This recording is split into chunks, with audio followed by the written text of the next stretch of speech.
زدہ۔ السلام علیکم دوستو، کیسے ہیں آپ سب؟ میری دعا ہے کہ آپ سب خیریت سے ہوں اور آپ کی ہر وہ جائز خواہش پوری ہو جس کی آپ کو چاہت ہے، اور آپ جہاں رہیں خوش رہیں، آباد رہیں۔ دوستو، آج کے واقعے کی طرف آتے ہیں۔ آج کا واقعہ بہت زیادہ ہارر ہے۔ ہو سکتا ہے کچھ لوگوں کو آج کا یہ واقعہ بہت زیادہ ڈرا دے۔ دوستو، ہمارے ارد گرد بہت سے ایسے خوفناک راز چھپے ہیں جو ہماری آنکھوں سے اوجھل ہیں۔ بہت سی ایسی مخلوقات ہیں جو ہمیں نظر نہیں آتی لیکن وہ موجود ہیں۔ آج کا یہ واقعہ ایسے ہی ایک راز سے پردہ اٹھاتا، ایک انتہائی خوفناک اور دل دہلا دینے والا سچا واقعہ ہے۔ یہ واقعہ ہمیں ساجد نے کراچی سے بھیجا ہے۔ ساجد، اتنا ہارر واقعہ بھیجنے کے لیے آپ کا بہت شکریہ۔ چلیے دوستو، ساجد کا یہ واقعہ ہم انہی کی زبانی سنتے ہیں۔ السلام علیکم شعیب بھائی، میرا نام ساجد ہے، میں کراچی کا رہائشی ہوں۔ یہ واقعہ جو میں آج سنانے جا رہا ہوں سن 2002 میں میرے ساتھ پیش آیا۔ میری رہائش کراچی کے علاقے نارتھ کراچی کے سیکٹر 5A4 میں ہے اور میں کراچی کے علاقے صدر میں جاب کرتا ہوں۔ ویسے تو میری چھٹی رات کو 8 بجے تک ہو جایا کرتی تھی، لیکن ایک دفعہ کام کی زیادتی کی وجہ سے ہمیں دیر ہو گئی۔ کام سے فارغ ہوتے ہوتے ہمیں رات کے 2 بج گئے تھے۔ باس نے مجھے ایکسٹرا پیسے دیے اور کہا کہ آج ٹیکسی کروا کر گھر چلے جانا، کیونکہ میرے پاس بائک تو تھی نہیں اور میں بس میں ہی سفر کر کے گھر جایا کرتا تھا۔ دیر ہونے کی وجہ سے آج بس ملنا مشکل تھی۔ صدر سے میرے گھر کا راستہ تقریباً 1.5 گھنٹے کا ہے۔ رات کے اس وقت صدر میں کافی سناٹا ہوتا ہے کیونکہ ساری مارکیٹیں بند ہو چکی ہوتی ہیں۔ بڑی مشکل سے مجھے صرف ایک ٹیکسی والا ملا۔ اس کو میں نے اپنے گھر کا راستہ بتایا اور اس سے پوچھا کہ آپ وہاں چلیں گے؟ ٹیکسی ڈرائیور نے پہلے تھوڑا سوچا، پھر معمول سے کچھ زیادہ کرائے کے عوض جانے کے لیے تیار ہو گیا۔ رات زیادہ ہو گئی تھی اور اس وقت دوسرا ٹیکسی والا ملنا بھی مشکل تھا۔ میں نے بھی اس کو فوراً اوکے کر دیا اور ہمارا سفر شروع ہو گیا۔ ابھی ہم تھوڑا ہی آگے گئے تھے کہ سناٹے میں ایک شخص بہت ہی زیادہ پریشان اور خوف زدہ کھڑا تھا اور ہمیں رکنے کا اشارہ کر رہا تھا۔ ہم نے ٹیکسی روکی، اس سے پوچھا کہ کیا ہوا، اتنے پریشان کیوں ہو؟ اس نے کہا کہ اسے نارتھ کراچی کے سیکٹر 5L میں جانا ہے اور اسے کوئی دوسری سواری نہیں مل رہی اور وہ بہت پریشان ہے۔ میں نے اس سے کہا کہ میں بھی وہیں تھوڑا آگے جا رہا ہوں۔ اس نے کہا کہ پلیز مجھے بھی اپنے ساتھ لے چلے، میں آدھا کرایہ دے دوں گا۔ میں نے ٹیکسی ڈرائیور کی طرف دیکھا تو اس کو بھی کوئی اعتراض نہیں تھا۔ اس نے کہا ٹھیک ہے، کوئی بات نہیں، تو وہ بھی ہمارے ساتھ سوار ہو گیا۔ میں ڈرائیور کی سائڈ والی سیٹ پر بیٹھا ہوا تھا، وہ شخص پیچھے والی سیٹ پر بیٹھ گیا اور ہمارا سفر دوبارہ شروع ہو گیا۔ لیکن میں نے نوٹ کیا کہ وہ کچھ زیادہ ڈرا ہوا ہے اور خوف زدہ ہے۔ مجھ سے رہا نہیں گیا، میں نے اس سے پوچھا کہ بھائی کیا ہوا، خیریت ہے، اتنے ڈرے ہوئے کیوں ہو؟ اس نے بتایا کہ وہ کافی دیر سے سواری ڈھونڈ رہا تھا لیکن اسے کوئی سواری نہیں مل رہی تھی اور اسے کافی تیز واش روم آ رہا تھا۔ جب اس کی برداشت سے باہر ہو گیا تو وہ ایک ویران جگہ دیکھ کر واش روم کرنے کے لیے بیٹھ گیا۔ ابھی وہ فارغ بھی نہیں ہوا تھا کہ اس کے پیچھے سے کسی نے اس کے ایک زوردار تھپڑ مارا۔ تھپڑ اتنا زوردار تھا کہ وہ ڈس بیلنس ہو کر زمین پر گر گیا۔ اس نے خود کو بڑی مشکل سے سنبھالا اور اٹھ کر دیکھا تو دور دور تک کوئی نظر نہیں آ رہا تھا، لیکن اب وہ اپنے کندھے پر بہت زیادہ وزن محسوس کر رہا تھا اور اس کو ایسا محسوس ہو رہا تھا کہ اس کے پیچھے کوئی ہے۔ اس نے گھوم گھوم کر چاروں طرف دیکھا لیکن اس کو کوئی نظر نہیں آ رہا تھا۔ وہ بہت زیادہ خوف زدہ ہو گیا تھا اس نے فوراً مین روڈ کی طرف دوڑ لگا دی، لیکن اس کو ایسا محسوس ہو رہا تھا کہ کوئی بالکل اس کے ساتھ ساتھ اس کے پیچھے پیچھے دوڑ رہا ہے، اور اس کو اپنے کندھوں پر مسلسل وزن محسوس ہو رہا تھا۔ جب اس نے مین روڈ پر ہماری ٹیکسی کو آتے ہوئے دیکھا تو اس کی کچھ جان میں جان آئی۔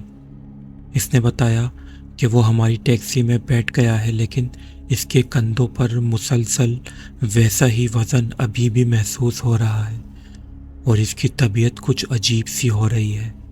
اس کی یہ باتیں سن کر ٹیکسی ڈرائیور نے خوف زدہ نظروں سے میری طرف دیکھا۔ ڈر تو میں بھی بہت گیا تھا، کیونکہ رات کے 2:45 بج رہے تھے اور سڑکوں پر کافی زیادہ سناٹا تھا۔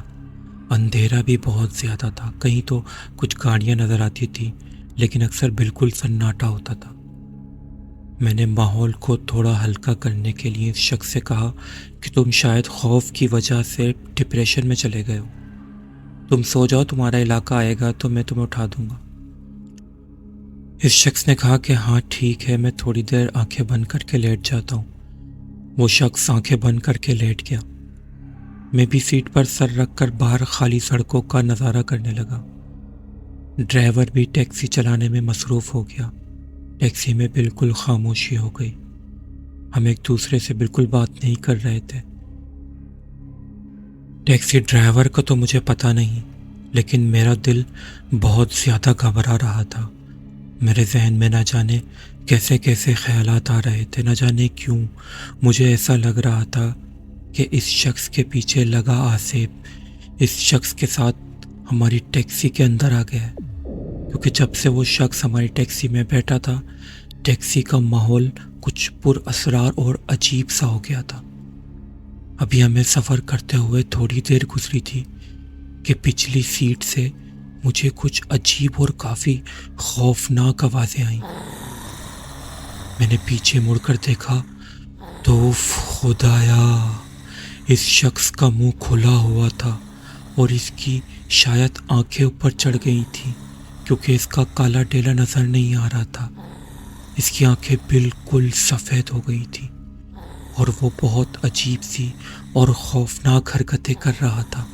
ایسا لگ رہا تھا کہ جیسے کسی نے اس کے اوپر بیٹھ کر اس کو پکڑا ہوا ہے اور وہ خود کو چھڑوانے کی کوشش کر رہا ہے۔ اس کے دونوں ہاتھ کھلے ہوئے تھے اور پیچھے سیٹ سے لگے ہوئے تھے، اور وہ اپنے وزن سے کافی زیادہ سیٹ کے اندر دھسا ہوا تھا، اور وہ بہت ہی زیادہ خوفناک آوازیں نکال رہا تھا۔ میں نے اس سے پوچھا، بھائی کیا ہو گیا؟ ٹیکسی ڈرائیور نے بھی پیچھے مڑ کر اس کو دیکھا اور گھبرائی ہوئی آواز میں کہا، بھائی کیا ہو گیا تجھے، کچھ تو بول۔ لیکن وہ شخص ہماری بات کا جواب نہیں دے رہا تھا، بس بہت ہی زیادہ خوفناک آوازیں نکالے جا رہا تھا اور بہت ہی زیادہ خوفناک لگ رہا تھا۔ میں نے جن کو کسی پر حاوی ہوتے ہوئے صرف فلموں میں دیکھا تھا، آج زندگی میں فرسٹ ٹائم لائیو دیکھ رہا تھا، اور وہ بھی رات کے 3 بجے۔ اور اس وقت ہم جس روڈ پر چل رہے تھے وہ بالکل سنسان تھا۔ میری تو حالت غیر ہو رہی تھی، میرا پورا جسم خوف کی وجہ سے کانپ رہا تھا۔ ٹیکسی ڈرائیور نے کہا کہ مجھے تو لگ رہا ہے کہ اس کے اوپر آصف حاوی ہو رہا ہے، آیتر کرسی پڑھو۔ ابھی ٹیکسی ڈرائیور نے یہ بولا ہی تھا کہ اس شخص نے ایک زوردار چیخ ماری اور آگے بڑھ کے ہم دونوں کے سر کے بال پکڑ لیے۔ میرا تو دل حلق میں آ گیا، مجھے ایسا لگا کہ جیسے میری جان ہی نکل جائے گی۔ ٹیکسی ڈرائیور نے بھی گھبرا کر ایک دم سے بریک لگا دی۔ ہماری گاڑی ایک زوردار چیخ کے ساتھ تھوڑی ڈس بیلنس ہوئی، اس کے بعد وہیں رک گئی۔ وہ شخص جو ہمارے پیچھے بیٹھا ہوا تھا بہت ہی دل دہلا دینے والے انداز میں چنگھاڑ رہا تھا اور مسلسل ہمارے بال اپنی طرف کھینچ رہا تھا اور کھینچنے کی طاقت بڑھائے جا رہا تھا۔ میں زور زور سے چیخ رہا تھا، مجھے ایسا لگ رہا تھا کہ بس اب یہ میری زندگی کا آخری دن ہے۔ تکلیف کی وجہ سے میں نے ہاتھ پیچھے کر کے اس کا ہاتھ پکڑا جو میرے بال کھینچ رہا تھا۔ میں نے محسوس کیا کہ اس کے ہاتھ پر بہت زیادہ بال نکل آئے تھے۔ مجھے ایسا لگ رہا تھا کہ میں نے کسی ریچھ کا ہاتھ پکڑ لیا ہو۔ میں اپنی حالت لفظوں میں بیان نہیں کر سکتا۔ مجھے ایسا لگ رہا تھا کہ میں اب بے ہوش ہو جاؤں گا۔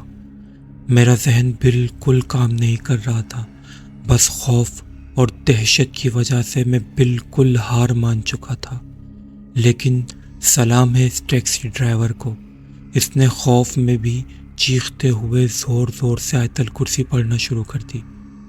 جیسے ہی ٹیکسی ڈرائیور نے آیت الکرسی پڑھنا شروع کری، ویسے ہی ہمارے پیچھے بیٹھے خوفناک شخص کی پکڑ ہمارے بالوں پر ہلکی ہونا شروع ہو گئی۔ جیسے ہی میرے بالوں پر اس کی پکڑ ہلکی ہوئی اور میرے کانوں پر ٹیکسی ڈرائیور کی آیت الکرسی پڑھنے کی آواز ٹکرائی، تو میں نے بھی زور زور سے آیت الکرسی پڑھنا شروع کر دی۔ جیسے ہی ہم دونوں نے زور زور سے آیت الکرسی پڑھنا شروع کری تو اس شخص نے ہمارے بال چھوڑ دیے اور عجیب طریقے سے بغیر گیٹ کھولے دروازے کی کھڑکی سے باہر چھلانگ لگا دی اور نہ جانے کہاں اندھیرے میں غائب ہو گیا۔ یا اس پر آسیب کا سایہ تھا، یا وہ خود کوئی آسیب تھا، یا کوئی غیر مرئی مخلوق تھی، ہم یقین سے کچھ نہیں کہہ سکتے۔ جیسے ہی وہ ہماری ٹیکسی سے باہر گیا تو ڈرائیور نے ٹیکسی سٹارٹ کری اور جتنی تیز ہو سکا ٹیکسی کو بھگانا شروع کر دیا، اور جب تک ہمارا گھر نہیں آیا مسلسل آیت الکرسی پڑھتے رہے۔ اللہ کا شکر ہے کہ صحیح سلامت گھر پہنچ گئے۔ میں نے ٹیکسی ڈرائیور کو اپنے گھر بٹھا لیا اور کہا کہ دن نکل جائے تو پھر چلے جائیے گا۔ اللہ کا شکر ہے کہ اس دن ہماری جان بچ گئی۔ میرے ذہن میں اکثر یہی خیال آتا ہے کہ اگر اس وقت ٹیکسی ڈرائیور آیت الکرسی نہ پڑھتا تو نہ جانے ہمارا کیا ہوتا۔ بحیثیت مسلمان جنات پر میرا یقین تو پہلے ہی سے تھا، کیونکہ قرآن میں ان کا تذکرہ ہے، لیکن اس دن کے بعد سے میرا یقین اور پختہ ہو گیا ہے، کیونکہ میں نے ان کو اپنی آنکھوں سے دیکھ لیا ہے۔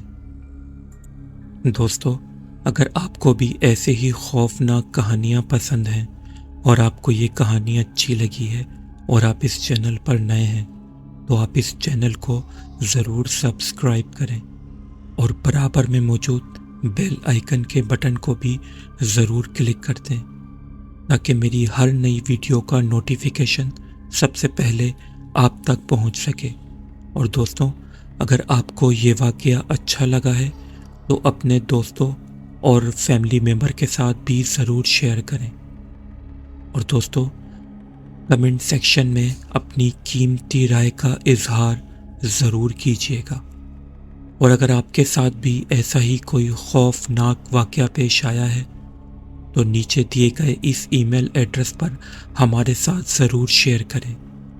لیکن ہاں، اس بات کا دھیان ضرور رکھیں کہ وہ واقعہ کسی اور چینل پر نہ سنایا گیا ہو۔